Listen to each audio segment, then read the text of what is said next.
Správná teplota spalin ovlivňuje účinnost spalovacího zařízení. Účinnost vypočteme jako poměr výkonu ku příkonu a představuje míru přeměny chemicky vázané energie v palivu na teplo, které potřebujeme pro vytápění. V reálu ale 100% účinnost neexistuje. Vždy musíme počítat s nějakými ztrátami. U dobře provozovaného moderního kotle či kamen je vždy největší ztráta komínová. To znamená, jaký podíl tepla nám vyletí komínem ven. Ostatní ztráty jsou podstatně menší a tedy nevýznamné. Velikost komínové ztráty je dána dvěma parametry. Za prvé teplotou spalin, to znamená, jak se spaliny ochladí ve výměníku, tedy kolik předají tepla pro vytápění. A za druhé množstvím spalin, které je přibližně stejné jako skutečné množství spalovacího vzduchu. Kapacita výměníku, což je teplosměnná plocha zdroje tepla, je navržena výrobcem tak, aby při jmenovitém výkonu teplota spalin nebyla zbytečně vysoká, ale ani nízká. Prostě, aby byla optimální. Teplotu spalin ovlivňuje míra zanesení teplosměnných ploch, která vytváří nežádoucí tepelnou izolaci. Kvůli ní se ze spalin předá méně energie pro vytápění, zvýší se komínová ztráta a aktuální tepelný výkon klesá.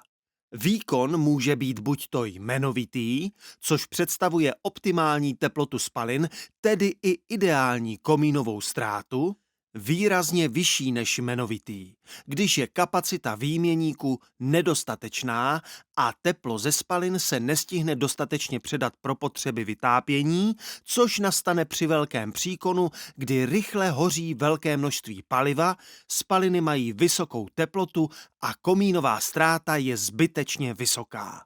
Nebo výrazně menší než 30% jmenovitého výkonu. Kapacita výměníku je za daných okolností obrovská.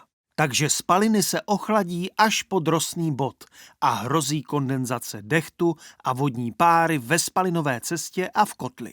To výrazně snižuje jejich životnost a bezpečnost provozu. Se snižující se teplotou spalin také dramaticky klesá komínový tah, což může vést až k ohrožení správné funkce spalinových cest. Tedy teplota spalin by neměla být ani příliš nízká, protože byste tím snížili životnost a bezpečnost spalinové cesty a spalovacího zařízení, ale ani příliš vysoká, protože byste zbytečně zvyšovali komínovou ztrátu. Tak co je vlastně nejlepší? Je to kompromis mezi těmito dvěma nežádoucími stavy. Když bude teplota spalin v kouřovodu optimální, tak nebudete zbytečně topit Pánu Bohu do oken a zařízení vám déle a bezpečně bude sloužit. Takže jaká je ta správná teplota spalin v kouřovodu? To závisí na provedení spalinové cesty a typu spalovacího zařízení. Jde o to, abyste měli suchý komín i na jeho konci. Zjednodušeně můžeme říci, že u kotlů s ručním periodickým přikládáním paliva je to přibližně mezi 150 až 250 stupni Celsia. U kamen je tato oblast větší. U automatických kotlů je optimální oblast mezi 130 a 160 stupni Celsia.